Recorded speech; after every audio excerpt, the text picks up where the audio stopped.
Salut, c'est Shine. J'espère que vous allez bien. Ça fait super longtemps que je ne vous ai pas eu en vidéo. Je vous fais une petite vidéo pour prendre des nouvelles, pour savoir si les vidéos précédentes déjà vous ont permis de mieux comprendre le fonctionnement de la monnaie. Chose très importante, avant de pouvoir se lancer, on va dire, dans tout ce qui est économie numérique avec les actifs numériques que nous avons aujourd'hui.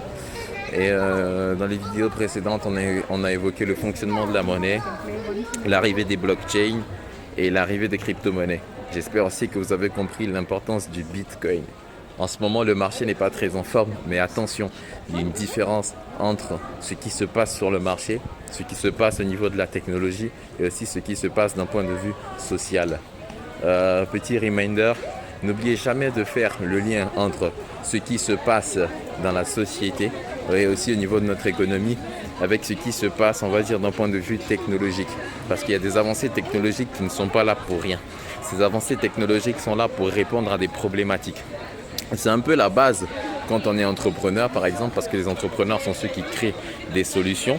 Ils créent des solutions pour répondre à des problématiques particulières. Donc derrière le Bitcoin, bon, monsieur Satoshi Nakamoto est anonyme, mais derrière, on va dire, c'est l'un des entrepreneurs les plus tranchants de notre génération. Si c'est une personne ou un groupe de personnes, on ne sait toujours pas, parce qu'ils sont venus pour répondre à une problématique. Je vous demande aujourd'hui de vous renseigner un peu sur le taux d'inflation des différents pays, etc. Et n'oubliez pas de regarder les vidéos précédentes pour ceux qui commencent pour déjà comprendre le fonctionnement de la monnaie, le fonctionnement plus ou moins des fondamentaux monétaires de notre économie. Et par la suite, on pourra continuer. Actuellement, je me trouve dans une ville sympathique. Je me balade un peu au Luxembourg, même si aujourd'hui il ne fait pas très beau. Le temps est super moche. Et mais bon, j'aime bien marcher parfois et passer un peu de temps à respirer tranquillement. Bon, en tout cas, sur ce, j'espère que vous avez pu vous connecter, on va dire, à ce nouveau monde numérique avec les vidéos précédentes.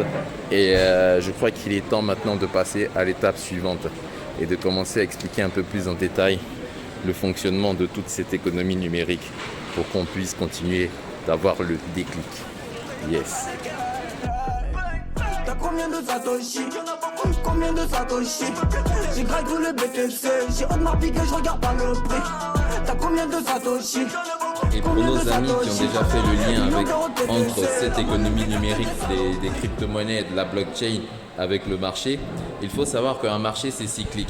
Donc quand on parle de marché cyclique, donc de cycle de marché, c'est-à-dire qu'il peut avoir des hauts et des bas. Quand vous commencez à vous familiariser aux crypto-monnaies par exemple, il faudrait regarder l'évolution du marché sur le court terme, sur le moyen terme et sur le long terme. Donc ne vous précipitez pas.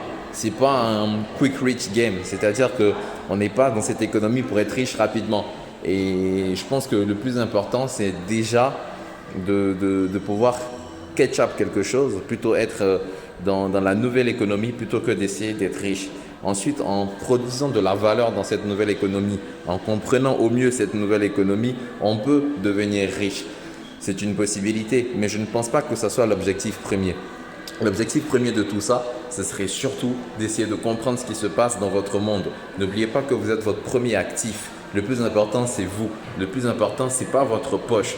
C'est pas autre chose. Le plus important, c'est vous. Une fois que vous serez en place dans le truc, vous pourrez générer de la valeur. Et cette valeur, en retour, va vous rapporter quelque chose. Donc, n'oubliez pas que les cryptos, n'y rentrez pas si vous pensez que c'est un moyen de devenir riche assez rapidement. Je ne vous conseille pas du tout. Mais je pense que vous devez vous en intéresser parce que c'est un nouveau monde qui va plus ou moins être la suite de votre vécu. Pour vos enfants si vous en avez ou si vous comptez en avoir, et même pour vous-même, pour mieux vous en sortir et mieux vous développer dans ce nouveau monde et ces nouvelles tendances qui se créent. Notre économie est complètement en train de changer. Aujourd'hui, on parle même de propriété numérique en ligne, quand on parle des NFT. Et tout ça, c'est grâce aux technologies blockchain. Je vous invite en tout cas à regarder les vidéos précédentes pour comprendre au mieux les fondamentaux du fonctionnement monétaire. Donc que j'ai plus ou moins résumé, mais il y a encore plus de détails à apporter. En tout cas, allez-y et je vous encourage à fond. Il est temps de reprendre les vidéos comme il faut. Yes. Tu fais beaucoup de bruit, on va te fumer en en silence. Nous c'est les leviers fois 1000. On va se refaire sur bine. Et sinon y'a du ADK, y'a du anti ta mère si t'es pas d'accord. Pour le veille on n'a pas de cœur. Pour le veille on n'a pas de cœur. T'as combien de Satoshi? Combien de Satoshi? J'ai graille tous les BTC. J'ai Audemars Piguet, je regarde pas le prix. T'as combien de Satoshi?